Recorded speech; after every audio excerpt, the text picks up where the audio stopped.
ये देखते हैं एक प्रश्न, इसमें क्या कह रहे हैं कि यदि त्रिभुज एबीसी समरूप है त्रिभुज डीईएफ के, तो जिनमें AB बराबर 1.6 सेंटीमीटर और DE बराबर 2.4 सेंटीमीटर हो, तो त्रिभुज ABC और त्रिभुज DEF के क्षेत्रफलों का अनुपात ज्ञात कीजिए।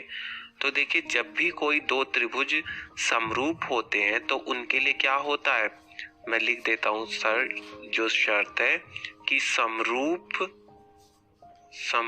त्रिभुजों के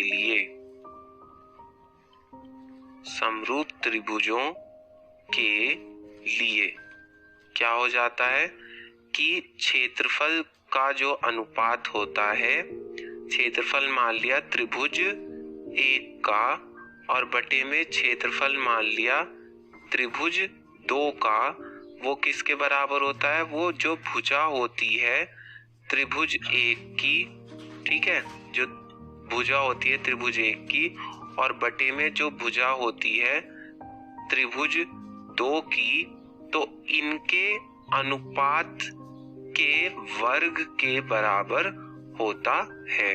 तो यहाँ हम लिखेंगे, यहाँ त्रिभुज ABC जो है वो समरूप है किसके, त्रिभुज DEF के, ठीक है।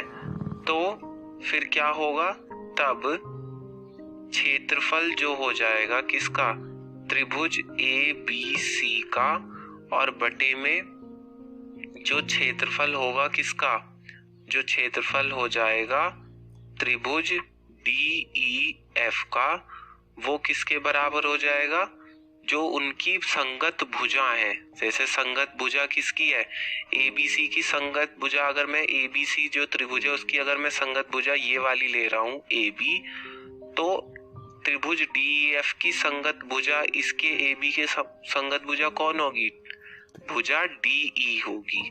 तो AB है ना, और बटे में DE इसका वर्ग, ठीक है।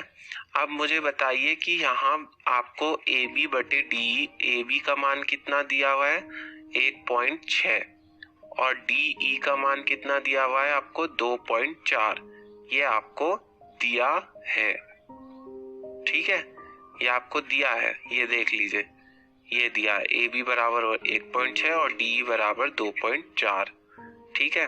तो इसके बराबर हम रख देंगे। अब AB का मान है 1.6, इसका मान है हमारा 2.4, तो इसका वर्ग, तो ये कितना आ जाएगा, ये आपका आ जाएगा, पॉइंट से पॉइंट कट जाएगा, 16/24 इसका वर्ग। तो देखिए 8 दूनी 16, ठीक है, 8 दूनी 16 यानी कि 2 और 8 तिया 24 यानी कि 2/3 का वर्ग।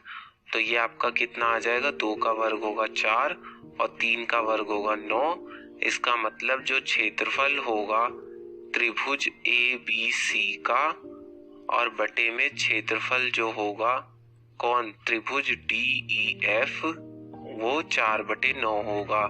तो उन्होंने हमसे क्या पूछा है, उन्होंने हमसे अनुपात पूछा है, तो इसको हम अनुपात के रूप में लिख देंगे, यानी कि क्षेत्रफल त्रिभुज ABC का जो अनुपात होगा क्षेत्रफल त्रिभुज DEF, वो किसके बराबर हो जाएगा, 4:9 के बराबर हो जाएगा।